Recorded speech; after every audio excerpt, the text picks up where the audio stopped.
I want to speak on a topic that will be of help to each and every one of us.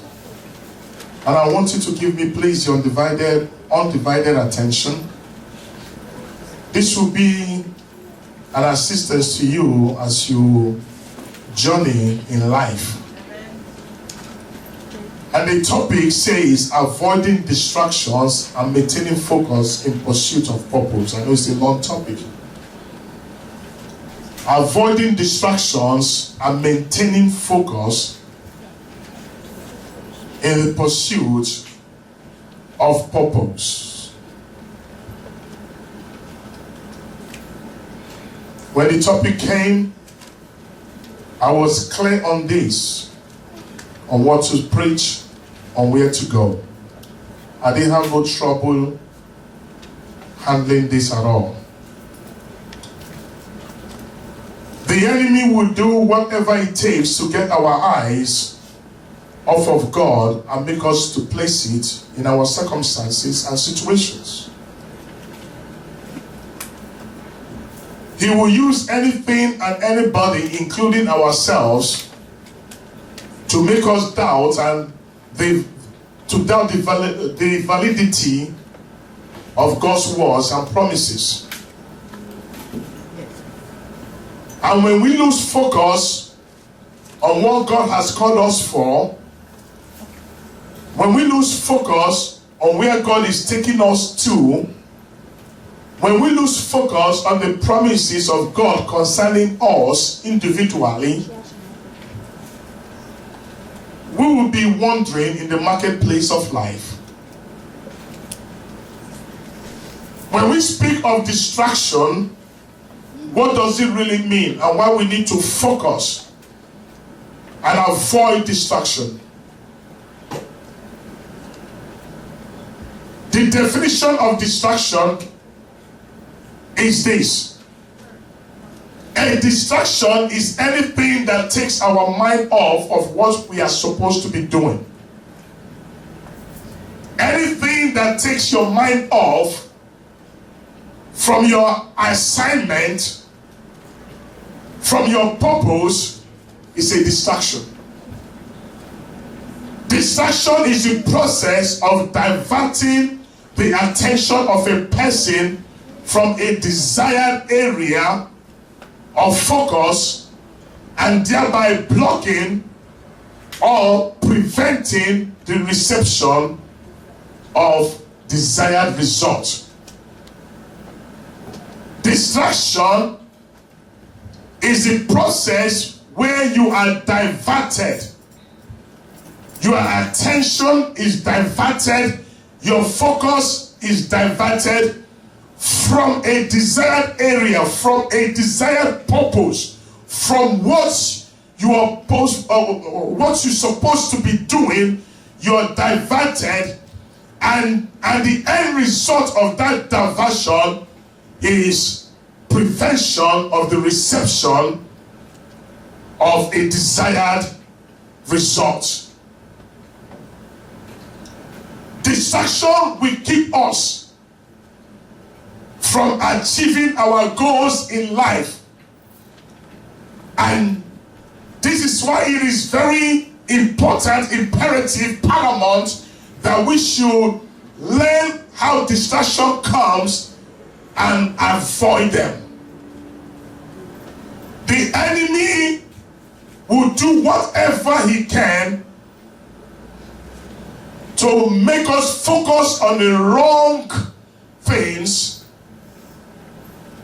to divert our attention, to ultimately take our eyes off God and His purpose for us. So this day we are going to be looking at a case study of an individual who's going to teach us a lesson on how to be focused on the things of God despite every situations that are around us. He's going to teach us how to keep our focus on God despite the distractions that may come, so we can receive the desired result that we want in life. A lot of people have been diverted, and after the diversion, they have no idea how to trace their way back and continue in their journey of life. Turn with me to the book of 1 Samuel chapter 1, and I will read from verses 1 to 11, then I will skip from 19 to 20. 1 Samuel chapter 1. Are you with me?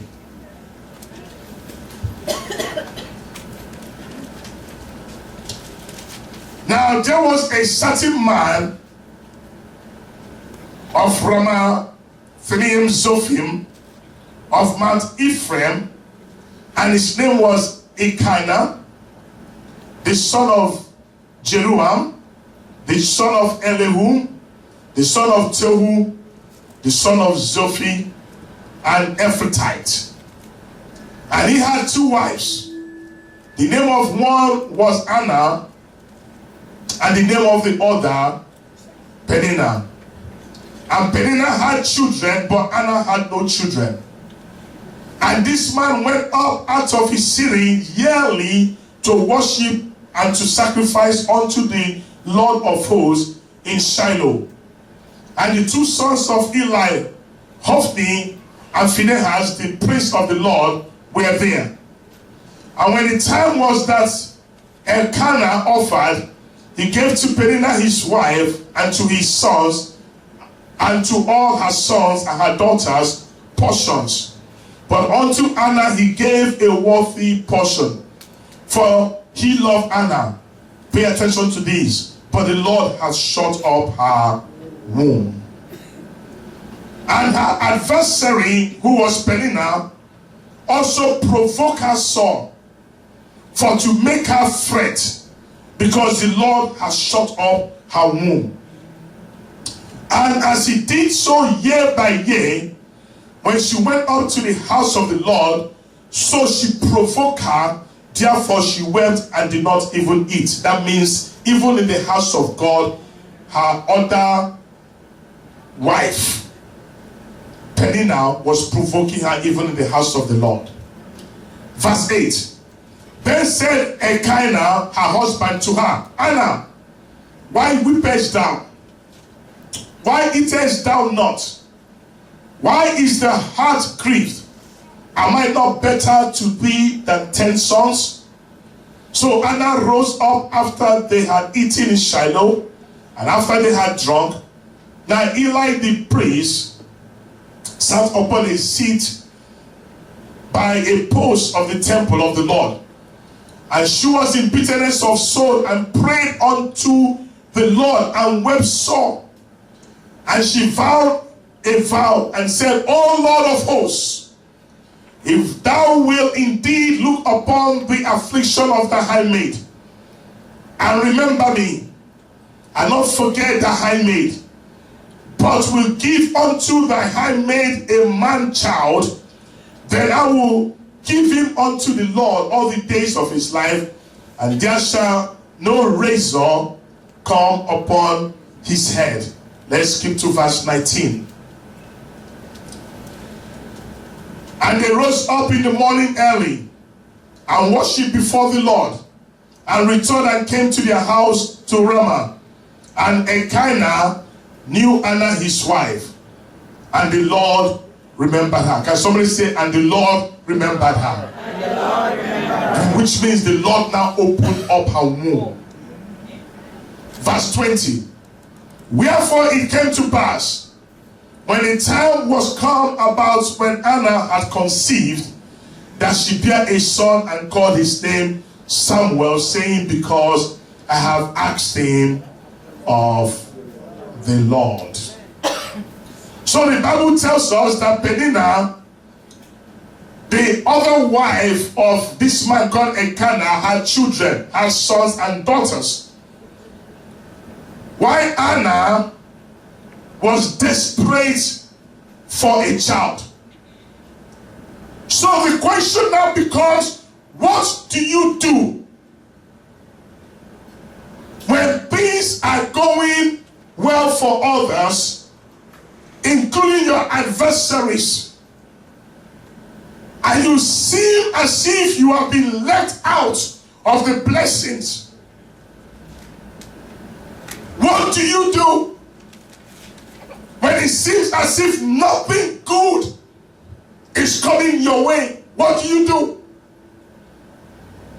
You're waiting on God for something, and it seems as if it's taking forever for whatever it is you're waiting on God for to come to pass in your life. What do? One thing that we need to be clear about this day is this: any delay in life is never a denial of whatever it is. Any delay in life is never a denial of whatever it is. So for Penina, it was easy for her to conceive children. She didn't have to go to God for prayers. She didn't have to do anything. Year after year, she was having children. She doesn't have to do anything. But for this woman called Anna, it wasn't so. So we're going to learn some few lessons from these scriptures that we just read that's going to help us when we are desiring something from God and we have distractions around us, how we can receive. The first thing that you must learn in your lesson from this scripture, you can be emotional, but don't let your emotion have the best of you. There is nothing wrong with you being emotional, but there is everything wrong when you allow your emotion to consume you. When you allow your emotion to have the best of you, because when your emotion have the best of you, it clouds up your judgment. When your emotion have the best of you, you don't think right. You now think according to your emotions.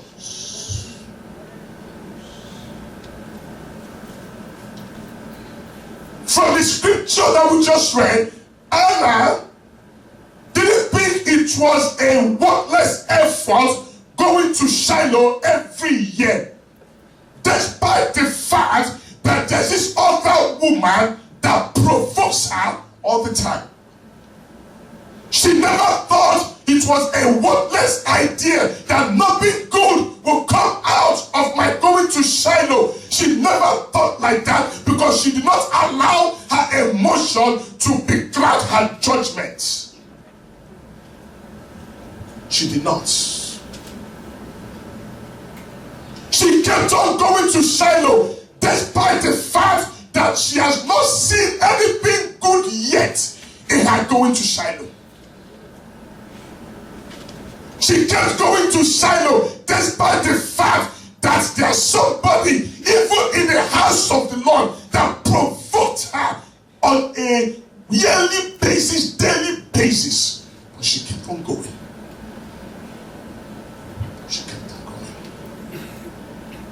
You need to keeping on with God despite every distractions that are around you.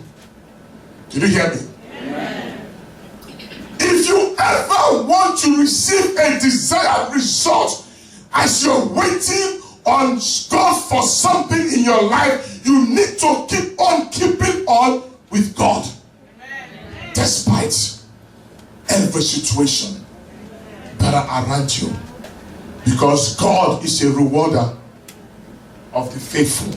Amen. Did you hear me? Amen. The second lesson that you have to learn is a closed womb is not the same as barrenness. It's very important. A closed womb is not the same as barrenness. There is a big difference between a closed womb, a womb that is closed, and barrenness. The Bible in verse 5 of that chapter 1 says the Lord has shut her womb, or God had not given her children. In other words, Hannah wasn't barren, her womb was merely shut close. But Peninnah, the other woman, made a fatal error thinking that Hannah was barren. She made a mistake, and the mistake she made was her thinking that Hannah was barren. There are people who may look at other people and think that they are barren.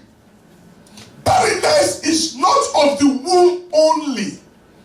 Barrenness could be when somebody has not been able to achieve their desired or results in life. They are termed as barren to someone else. When somebody thinks that no good thing will come out of another person's life, they call that person, they tag that person as being barren.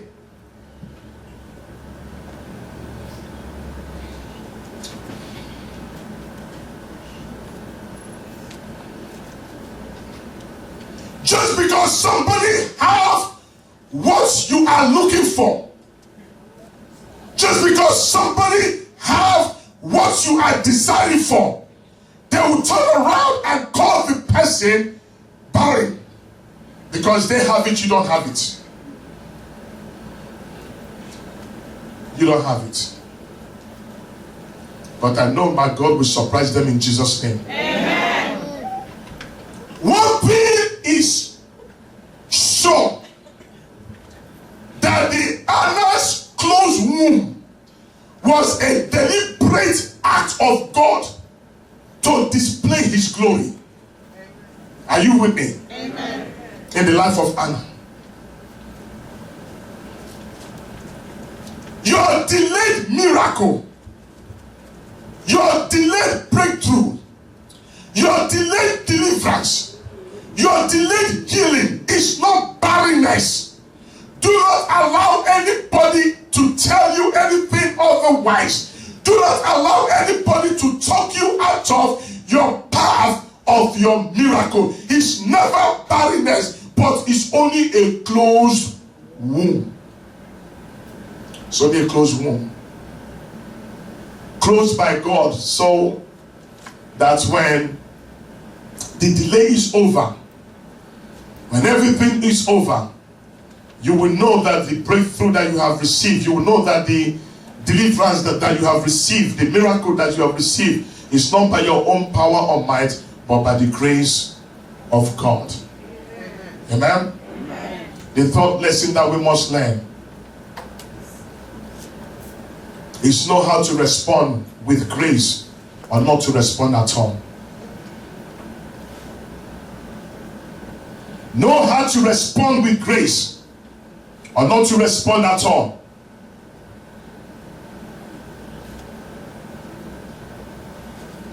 Know how to respond with grace or not to respond at all. And this is where most people make a mistake. Peninnah thought that her repeated provocation would distract Anna and make her lose her focus and come after her while taking her eyes off of God. The Bible says that Peninnah provoked Anna, so instead of Anna responding to her tormentor, she kept her mouth shut. Instead of Anna responding, coming after this woman who had made her life miserable, she kept her mouth shut.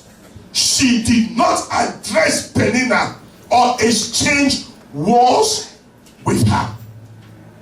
Are you with me? Amen. Many people have been distracted by provocation. They keep focusing on the distractions and not of the Lord. When you are focusing on the distractors and their distractions, you will miss your breakthrough. Are you with me? If you try responding to every provocation, if you try responding to every torment, if you try responding to every taunting, you will never ever have time to seek God in prayer. Never.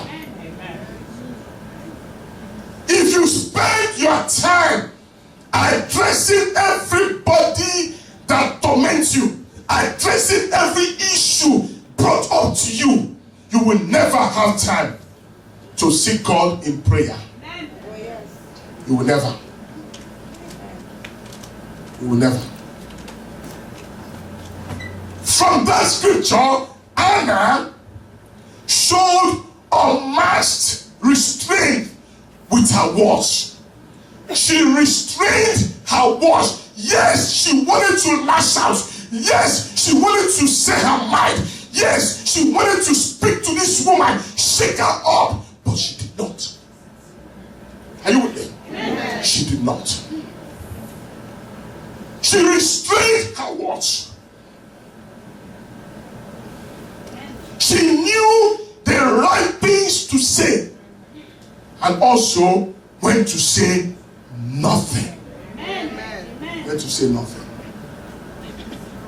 In my place, they call it biting the lower lip. She bit her lower lip and she went straight to God. Listen to me, brethren.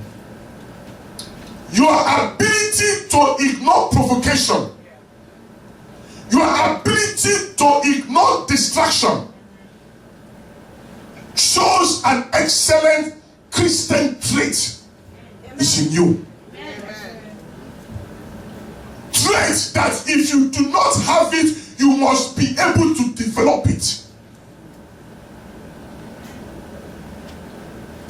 Many people have not learned yet how to walk away from situations and provocations. Many people have not.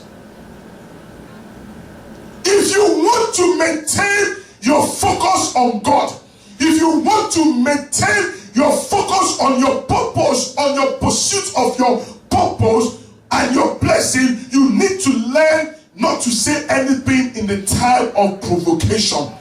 Let it go. Let it go. Because many people have lost so much because they are in the midst of answering every taunting, in the midst of answering every provocations, in the midst of answering every little thing brought up against them. You need to know how to respond with grace.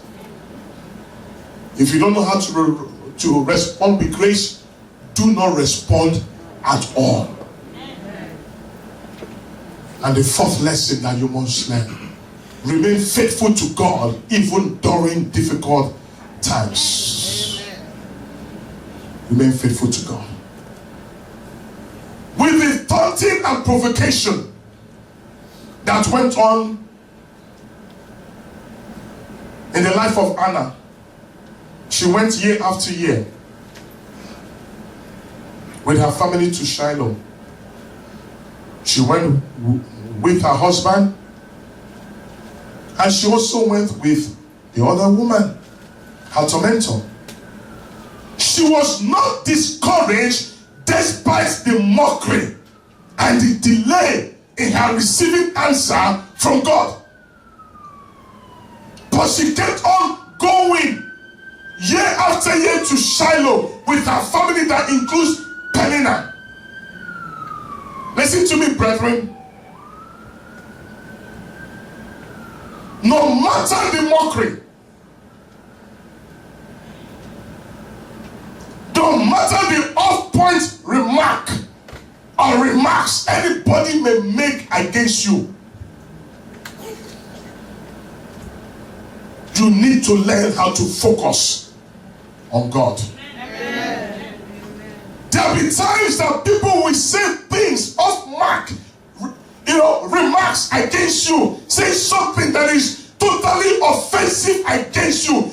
Do not answer, but learn to put your eyes and keep your eyes on the Lord, because the devil is using that particular person as a distractor. As a distractor. There have been a lot of people that have left jobs which they're not supposed to have left because somebody tormented them there.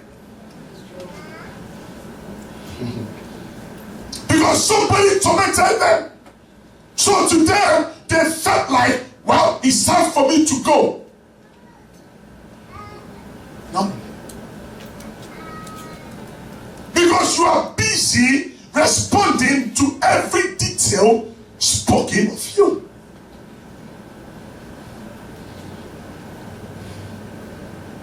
And the end conclusion of every tormentor is to make sure that their desired result also is accomplished.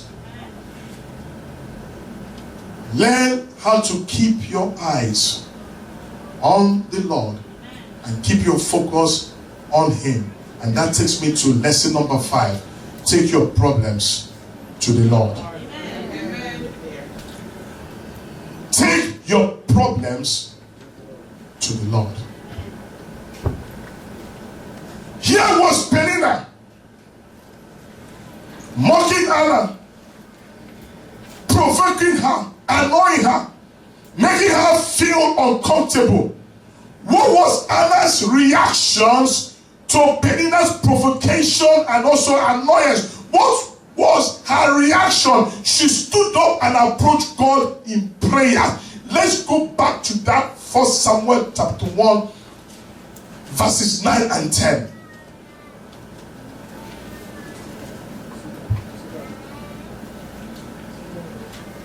Because the only thing that can stop the mouth of a tormentor is when God's desire for you comes to pass. Amen. Did you hear me? Amen. Let's read again what Anna said. When this woman provoked her Saul, and she never responded to this woman, anything that she said about her, she probably called her barren. She called her, just look at you. You're a man and not a woman, because you can't bear children. All kinds of offensive words. But Anna, the Bible says in verse 9, so Anna rose up after they had eaten in Shiloh, and after they had drunk. Now Eli the priest sat upon a seat by a post of the temple of God, and she was in bitterness of soul and prayed unto the Lord, and went, and then she wept sore. She wept sore. The provocation of Penina drove Anna to seek God. You see, I've come to understand by reason of observation that most people never pray if they don't face a particular difficulties or situations in their life. Most people will never seek God face if they don't have a situation in their life. Will never think about God if there was not a situation in their life. If not for Peninas that are in our lives, if not for the people called Peninas in our life, the provocators in our life, we will still be on the same level as we were. If not for the Peninas in our life, you and I will be content doing the same thing that we keep on doing that have never achieved a desired result for us. if not for the Peninnahs. Nothing that will ginger us, nothing that will provoke us to seek the face of God, if not for the Peninnahs that are in our lives. Nothing that will push us to seek God's face, if not for the Peninnahs in our lives. And Anna prayed a determined, focused, specific, fervent, heartfelt, desperate prayer. The Bible says that she prayed to God from the bitterness of her heart, reaching down genuinely within her soul, pouring out her heart to God because of the bitterness she felt because of this one particular person in her life.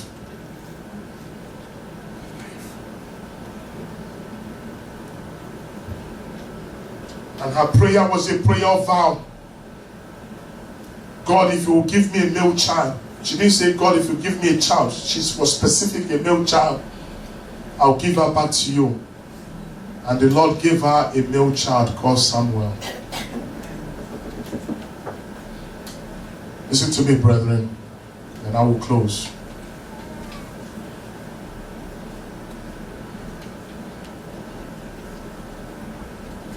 If you read the scriptures very well, you will come to find out that Samuel was greater and more favored than all the children of Peninnah, all put together. In life,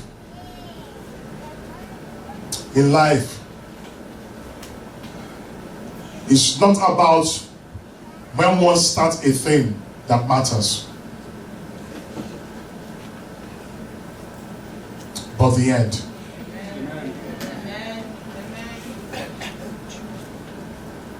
It's not when one starts a particular thing that matters, it's the conclusion of that thing.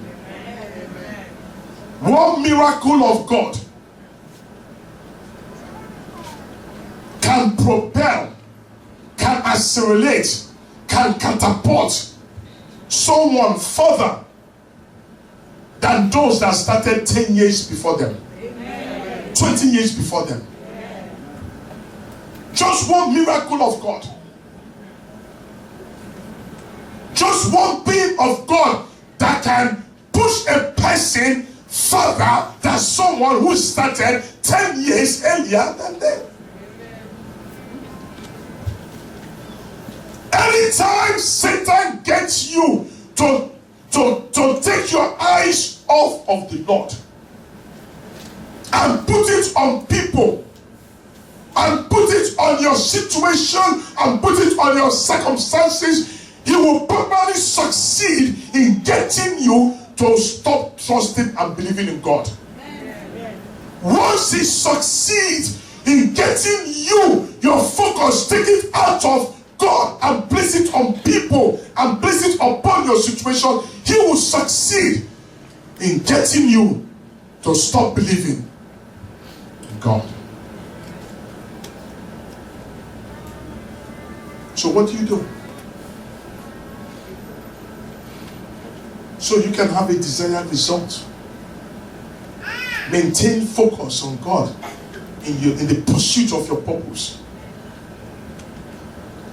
Don't go to Shiloh with bitterness of heart against anybody.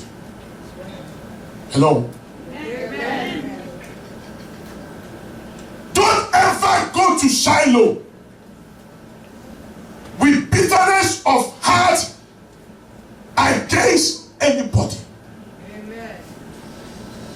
Including those that have tormented you. Don't go to Shiloh.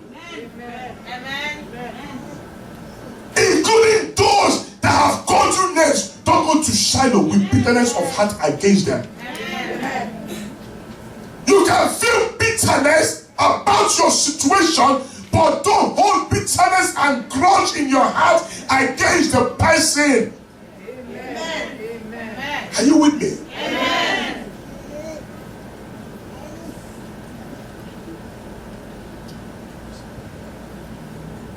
There are people who God brings your way to help you to get where God wants to take you.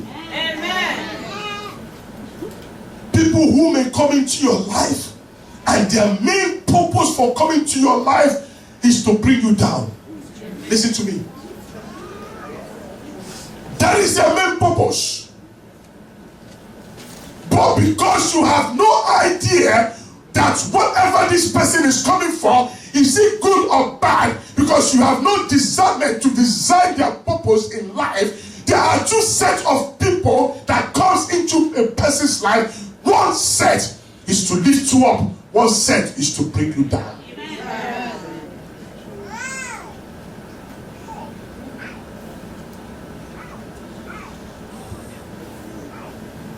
The people that came to bring you, anybody that comes to bring you down, have no idea they are only being used by God to push you to the next level of your life. Amen. They have no idea. I'm going somewhere. They have no idea that their main purpose was to get you to where God will now answer you. Because what they meant for evil, God will use it for your good. Amen. Amen. The reason why is this: when those people's work is accomplished, when those people's work is finished, they are gone. You don't get to see them again. If you read the passage of the Bible, you will find that there was no mention of Peninnah's name anymore. Why? Because she has fulfilled her agenda in the life of Hannah. She has fulfilled her agenda in the life of Anna, and which was to bring Anna closer to God, so God will answer her prayer. But when you have bitterness of heart, when you are fighting, complaining, grudging, doing all these things, God will leave you alone. God will leave you alone. Are you with me? Amen. When their purpose of coming in your life is accomplished, brethren, you don't get to see the Peninnahs anymore in your life. This is how you have to maintain your focus. These 5 lessons is how to maintain your focus if you want to receive a desired result in anything that you are pursuing in life. In anything you do, in business, whatever it is, in getting married, whatever it is, because there are going to be people who's going to try to talk you out of whatever it is. And the only thing that you have to do is keep your eyes on the Lord, because there are people who will come to tell you it is not possible, you can't do it. There are people who will come to tell you you can't succeed. There are people who are going to tell you you're not smart enough. There are people who's going to tell you you cannot be able to. And when you listen to them, or fight against them, they have accomplished their purpose. But when you don't say nothing and keep your focus on the Lord, God will give you the desire of your heart. God bless you.